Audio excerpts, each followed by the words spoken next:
xaflad si heer sare loo soo agaasimo ayaa ka qabsoontay madasha shirarka ee hoteelka Almon ee magaalada Tangaarisa. Xafladda oo lagu abaalmariyay ardaydii 25aad ee ka qalin jabisay luqadda Carabiga ee sanadlaha ah ee Maxadka Imaamu Nawawi ayaa waxaa ka soo qayb galay culimo, waalidiin, siyaasiyiin iyo ardaydii ka qalin jabisay.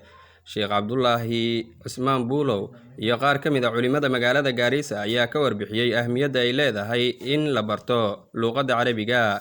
marka ugu horeysa bil munaasaba Maxadka Imaamu Nawawi Allah barakeeyo wuu barakeysan yahay maxaa yeelay ardada ka soo baxday oo dhan waxaan arkay si fiican luqada inay ugu hadlayaan ugu khudbayn karaan anigu kuwa maartay oo gabiyo wiilal oo ka soo takhriijay baa jira marka waxaan arkay inay ardada aad u fiican yihiin maartay nutqiga iyo takallumka su'aasha jawaabta aqriska khudbada hadii la ilaa ruuxa haduu ka caadi yeesho inaa kama caadi yeelana inaan khudbayno marka Maxadka Imaamu Nawawi Allah barakeeyo masalada xigta waxaan rajaynayaa ruux walba oo maartay maxay ka takharuujay gaar ahaan ragga wiilasha inay isku dayaan inay khudbatul jumca ay kitaab qaadanin khudbada jumcada inay kitaab qaadanin oo ku khudbeeyaan luqada carabiga waad yeeli kartaan ee waxaad barateen ha ka gaabinina yani ha siideynina macnaha ka caadayaasha inay khudbada jumcada aad ku aqridaan maartay kitaab la'aan iyagoo ka aqrinayn masalada xigta inay waxaa kamid ahaa marka maxadka kamid ah ayaan munaasaba marka maxadka waxaan rajaynaynaa insha allah qawaacida masal hadda maartay carabiga looga barto macaanidiisa in qawaacida axkaamteedana lagu xifdiyo insha allah saasaan maaragtay aan sheekha iska sheegnay marka masaladaana insha allah markii uu maxadku uu guryo helo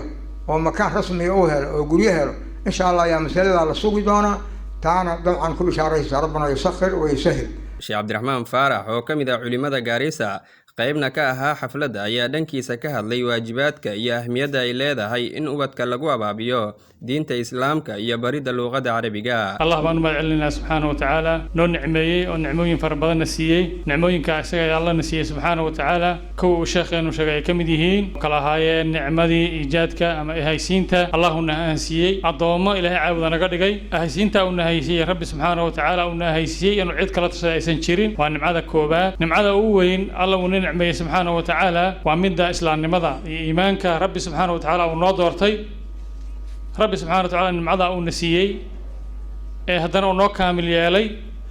إن محمد نووسه النبي صلى الله عليه وسلم تانا وانا ما علنا ربي سبحانه وتعالى أنت هذا معك جدبو ربي ما علنتي زين تانك جدبنو ماشي أنت شو نوع من الحفلة دي وياه إن هذا لو بطان ووقت يقول إراده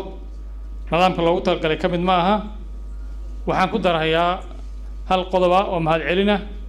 qodobka isaga waxaan mahad celinaynaa Rabbi subhanahu wa ta'ala inuu Ilaahay ka abaalmarina rajaynaynaa dadkan jamca ee soo xaadiray ee fadhigan ka soo qayb galay dadkan iyaga abaal marka koobaad mahad celinaynaa qofka walaalka ee muslimka markuu ku yeero oo uu kugu yeero uu ku dhaho imaatinkiisa inaad imaato oo soo ajiibto oo imaato haddaysan dhibaato kala jirin arrin qofka muslimka ah la codsaday waajib ku noqonaysa weeye dadka marka soo ajiibay ee imaaday meesha dadkaas baan u mahad celinaynaa waxa kale oo mahad celinaynaa walaalihii inoo diyaariyay macallimiintii noo soo bilaabay macadkan dadka muslimiinta ku anfacay ilaa qofka muslimka ah isagoo muslimku oo mar walbaba oo ajir iyo fadli Ilaahay agtii uu ka leeyahay kelimada tawxiidka ku dhawaaqa uu ku leeyahay haddana markuu qofka muslimka uu anfaco walaalihii uu anfaco muslimiinta uu anfaco waxa uu ku anfacay iyo haddana qofka isaga fadli ku leeyahay marka walaalaha anfacay dadka muslimiinta luqadooda qiimaha badan ku anfacay dhalinyarada iyo dadkan soo kacaya carabiga baray kuwa kalena kama xidhna ila tahay inay bartaan oo luqada la barto dadkaasna waan u mahad celinayaa macallimiinteennii jazakumullahu khayran oo la jooga وهذا كوب جوجا يكون إنك مغمبا يجنا وأنا علينا وعلينا عمل وين بتقبتين إسلا كان أنفعدين ولا ليهم بأنفعدين علمهن الأنفعدين أنفع إياه منفع الله ما تبعتكم هالسنتين إلهنا سبحانه وتعالى وهنكبر إنا شقد القبتين إنه ميزانك حسنات كنا وياه waxaan jeclahay laba kelimo oo dardaarana oo ku saabsan luqadda carabiga inaan u sheego walaalaha iyo dadka carruurtayda soo xadirtay meesha. dadkan soo xaadiray da'yar weeye, mustaqbalkoodii intii badnayd ilaahay saan ka rajayna subxaana wa tacaala ugu dambeeyaa. waxaa marka laga maarmaana qofka fursadda uu haysta inuu ka faa'iidaysto. fursad baad haysataan,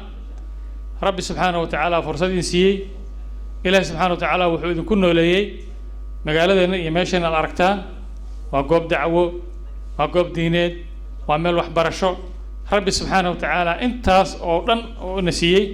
waxay mudan tahay in laga faa'iidaysto. haddii laga faa'iidaysan waayo oo qofkii fursaddan helay uu ka faa'iidaysan waayo, qofka isaga waxaa qabsan doonta inuu nicmo iska dayacay. qofkii nicmada dayacana, nicmada uu ku kufriyey ee uu dayacay ciqaabkeeda wuu heli karaa. adduunka laga yaabo inuu ku helo, degdeg baa laga yaabo inuu ku helo. sidaa darteed marka waxaan dhihi lahaa ka faa'iidaysta fursadda. ardayda machadka dhigata ayaana soo bandhigay bandhig cilmiyadeed kaasi oo muujinayay sida macallimiinta machadka ay u leylinayaan ubadka wax ka bartaa.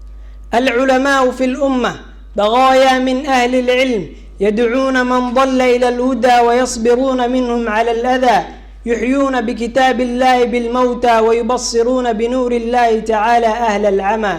إلى كل من علمني حرفا وأزال جهل ما مررت به له مني كل التقدير والاحترام وتحياتي له. إن بناء العقول أصعب من بناء البيوت، وقد كنت أنت يا معلمي خير بناء لها. وفي هذه الأيام العصيبة في ظل هذه البيئة ولن تتخلى عنا فقد بنيت عقولا كثيرا وشيدتها بمعالم الصدق والأمان وأعطيتنا مفاتيح الثقة. ترى اشتباك دامت قرابة 10 ساعات في حيك وغدي في مدينة دركينلي بالعاصمة مقدشو، وتلت اعتقال الشيخ مظاهرات العارمة من قبل عشيرته منددة لزوجه في السجن ومثوله أمام المحكمة العسكرية اللاحق. وذكر متظاهرين من المحتاجين أنهم عانوا مثل هذا التمييز العرقي طيلة قرون مضت، وأنهم سيهجرون إلى الدول المجاورة إذا لم يتم إفراج شيخه. garaad sheekh maxamuud sheekh xirsi oo ka mid ah marti sharaftii xafladda ayaa waalidiinta waxa uu u diray fariin adag isagoona carabka ku adkeeyey inay waajib tahay in la baro ubadka luqadda carabiga. sheekh ninka la yidhaha sheekh khadar mas-uulka macadkan macadul imaam nawowi ثم طلبة العلم كتخرجيسا فوج بعد الفوج يعني أماد علينا يا وحن لا هي كلمة دردارنا سومالي وحي ترى هذا نوين وحنا وصهي ويدو يرى هذا ودردارا وحنا وصهي ويدو يرى هذا ودردارا وحن وقصوا على وحاتهين علماء مستقبلك متعلمين مستقبلك ولقصوا هذلي شيخنا فاضل شيخ عبد الله بولا لقصوا بالله إلى شيخ هذا كبحي أنت وده هيسي إلى طلبة العلم أنت ولا هذليان مهمة أن نقصوا على ملاحظة نقطة أن نقصوا على وحوية طلبة العلم رجع الدمر متكاتين با وحال الربا guryaha aad tagtaan inaad ka bilowdaan marka ugu horeysa dacwada iyo aqoontiina aad ka bilowdaan thumma bima tacuul wixii soo raacay ku soo xiga inaad gaarsiisaan ummadda oo aydan meel la fadhiisanin oo aydan noqonin midda kale kuwa dheef kaliya ugu raadinaya waa inaad noqotaan kuwa dacwo fidinaya maxaa yeelay luqadani waa luqatul qur'aan waa luqadii ilaahay uu ku soo dejiyay nabiga calayhi salaatu wassalaam waxaa la rabaa sidaa darteed nin walowba inay kaa muuqato adiga ehelkaaga iyo qaraabadaada ay ka muuqato. nabiga calayhi salaatu wassalaam markay soo degtay wandir cashiirataka alaqrabiin, nabiga calayhi salaatu wassalaam buur buu fuulay dheer oo ku taalla magaalada maka. markaasuu ka soo bilaabay qabaa'ilkii carabta soo waday ilaa uu ku keenay yaa faatimatu binti muxammadin salii min maali maa shiti laa ugni canki min allahi shay. faadimadii uu dhalay nabi maxamedey xoolahayga waxaad rabto iga weydiiso laakiin ilaahay waxba kaagama tari karo. waxaa la rabaa marka ugu horeysa inaad ka bilowdo camalkaaga taqwa allahi subxaanahu wa tacaala. maamulka macadka imaamu nawowi ayaa dhankiisa ka warbixiyey xaaladda iyo qaybaha tacliinta ee uu macadku bixinayo. walaalayaal aad iyo aad baan runtii maanta u faraxsanahay. waxaan ku farxayaa ilaaha subxaanahu wa tacaala islaamka inaga dhigay, caafimaadka ina siiyey, tacliinta ina siiyey, halkan isugu keenay. ilaahay waxaan ka baryay subxaanahu wa tacaala meeshan suu isugu keenay ilaahay inuu jannat alfirdows alaclaa ilaahay inuu inagu kulmiyo. waxaan ku faraxsanahay runtii maanta ardada maanta qalin jabinaysa waa farxad muxuu ahaa aad iyo aad u weyn, sababtoo ah arday muddo badan soo wadatay tacliim ayaan sagootinaynaa. waxaan aad iyo aad runtii ugu mahad celinayaa oo aan iloobay guddiga qabanqaabada xafladda oo runtii juhdi fara badan iyo dadaal fara badan kusoo bixiyey. waxaan leenahay ardada maanta qalin jabinaysa muftaaxii iyo furihii tacliinta luqa alcarabiya iyo tarbiya islaamiya iyo diinta islaamka waad qaadateen, laakiin ha ka daalina. albaabo badan oo fara badan oo kala xidhan. waxaa la rabaa inaad markii meeshan aad ka takharujtaan inaad macaahidda gashaan oo madaarista aad gashaan oo jaamacadka aad gashaan oo aad dadaal fara badan. shukran baarak allah fiik. shukran. waxaa la rabaa muxuu ahaaye insha allah inaad dadaal fara badan inaad samaysaan oo tacliimtiina aad sii wadaan. alimaamu axmed ibnu xambal raxmatullaahi calayhi baa la weydiiyey tacliimta, ama waa hadal isagu leeyahay baa la yidhaahdaa oo su-aalba ma ahayna dardaaran buu ahaa. wuxuu yihi tacliimtu iyo waxbarashada markii laga sheekeynayay wuxuu yidhi waa min almahdi ila allaxdi. ilmaha markuu sidaa usoo dhasho iyo ilaa inta uu qabriga gelayo waa uu waxbarasho joog, waxbarasho ma dhammaato. magac ha loo yeelo ha la yidhaha hebel primary buu ka soo baxay, secondary buu dhameeyey, muxuu ahaaye degree buu wataa, dabloon buu wataa, PhD buu wataa, dictoruu wataa, professor weeye. waa magacyo la bixiya. waxaasoo dhan tacliimtu kuma dhammaato. wa fawqa kulli dii cilmin caliim. ilaahay baa yihi subxaanahu wa tacaala arrintaasaan idinkula dardaarmayaa inaad tacliimta sii wadaan. waxaan ku dardaarmayaa oo kale inaad wixii aad barateen ku camal fashaan. alimaamu yaxya ibnu maciin imaam la odhan jiray oo culimada waaweyn islaam ka mida wuxuu yidhi hatifa alcilmu bilcamal wa ila irtaxal. cilmigu wuxuu u yeedhaa, camal buu u yeedhaa. haddii cilmigii lagu camal falo midhihiisi iyo hamaradiisi waa la cuni, cilmigiina wuu kuu sugnaan. laakiin haddaad ku camal fali weydo cilmiga aad baratay wuu iska tegayaa. ogaada hawsha waa arrin la tijaabiyey. markaad rabto inuu cilmigu kuu sugnaado waa inaad ku camal fasho. waxaan ku dardaarmayaa oo kale ardada maanta meeshan ka qalin jabinaysa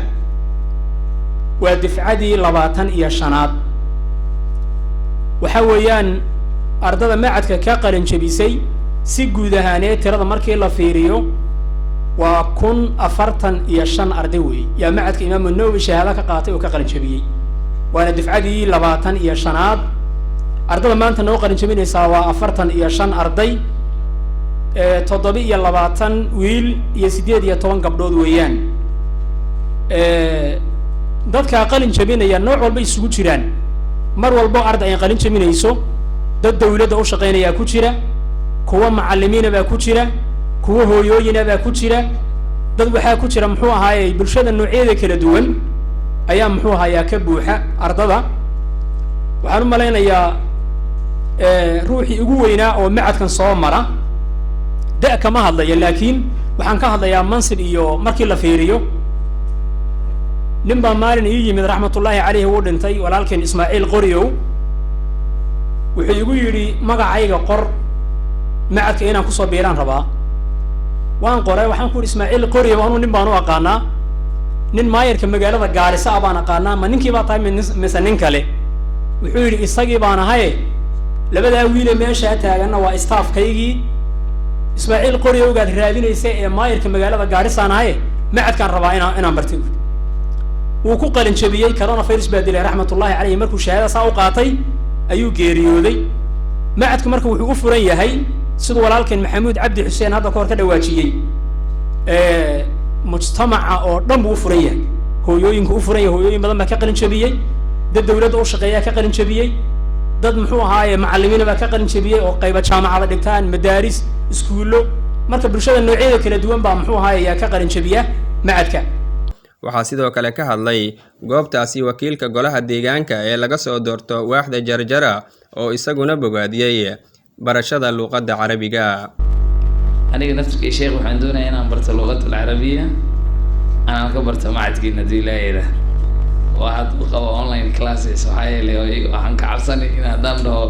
arday frequent class ahaan baan u imaan baan noqonin ii suurtageli weydo marka aniga waxaan ahay madrasada waan bogay 2012 waan bogay anigoo form 2 high school ka baan bogay madrasada Al-Furqaan oo ku taala magaalada Balambala waan ka bogay ilaa thanawigaan bogay 2012 waan bogay bariga ayada luqadda carabiga waan ku fiicnaa laakiin waxa way luqadda daawad practice gareynayeen oo aad ku hadlayeen way dhumay marka waxaan idin leeyahay ardaydiina qalan jibisay luqadan aad barateen haddaad practice gareyn weydaan oo aad iniga isku hadli weydaan oo asxaabta idinka agdhow aad ma aragta ku hadli weydaan luqadan ayada way idinka dhumi waxayna noqon waste ma aragta wax la waste gariya amal bay noqon marka aniga dardarankayga waxa waaye sidaan xooga u saarna luqadaha ajnabiga aan u saarna luqadeena carabiga waxa yeelay waa ahsan luqa Soomaa lati nazalat quraan waa luqadda quraanka lagu soo dejiyay marka inaad barataan oo xifdisaan oo haysaan hadana aad bay u fiican tahay wixii aad barateenna wax idinka bedeli ha noqdo iniga iyo idin bedeli ma yaani iniga tarbiyadiina dhaqankiina kaga dubnaada dadka Englishka iyo Swahiliga barta kaga dubnaada waxay la luqadda aad barateen waa luqad muhiim ah waxaan waa hadduu qof Swahili ku hadlo mise English ku si fiican ugu hadlo adigana xoogaa yar Arabiga aad ku hadasho Soomaali haddaynu nahay mise hataa qoladan kale oo muslimiinta waxay kaga xushmad badnaan qofka luqadda carabiga ku hadla Soomaa waxay la waa luqad sharafteeda leh marka aniga waxaan idin leeyahay yey noqonin waan bartay waan ka tagay ha ahaato waan bartay waan qaatay waalidiinta sharafta leh oo luqadan idin bareen oo dhaqaalaha idin galiyeen iyo culimada waqtiga idin galiyeenbo waxooda ka dhigina daalowdeeg luqadda aad barateen ku meel gaar haday ma jaan report baa lagu bixinay reportka asaga ma sha Allah wuxuu ahay ma aragtay perfect buu ahaa ardayda ayagana iska dhigay arday meel kale ka soo waramaayo warkoodana si aan caadi ahayn buu ahaa marka waxay ku tusaysaa luqadda kali barashadeeda ma hata skillski waan ila baray oo ma aragtay waa leedihiin oo reporters waa noqon kartiin bari inigana idin anfacdo waalidiintiina anfacdo marka luqadda ha lagu dadaalo annagana waxaan leenahay inta hadda ku jirta iyo inta ka maqanba waalidiinta waxaan fariin ugu fari aan keena ciyaalka aan barna luqadda carabiga iyo tarbiyatul islaam haddaan runtii barno ilmaha nagama dhumaan waad aragteen maanta ardayada carruurtayni waa xaafadaha joogo way dhumeen internet iyo wax kale ku dhumeen arrimo fara badan bay ku dhumeen inaan ka soo bixino waxaan nagu caawin kartaa inaan ilmahayna keenna aan tarbiyeyna aan barna tarbiyatul islaam cunuga 3 markuu jira anaga grade waxaan geynaa PP1 cunuga iskuul gaab la geeyo islaan adoomay waa loo dhiibin adoomay baa cunuga gacanta ku xalay macna cunuga Soomaali lama rabiye waxaan rabaa inuu luqadda barte luqadda aan ku dadaalayna inuu bartana waa luqadda Swahiliga Ingiriisiga oo macna sida runtii xaqi ma aragta hata tarbiyahan aan macna ku fadhinin oo ma aragta aan saa u sii weyneen waxuma in la barto aan wada barano laakiin ilmahayna sidaan xooga u gelina luqadaha kale oo ajnabiga aan xoog u gelina luqadda carabiga luqadka wanaagsan oo la barto ma jirto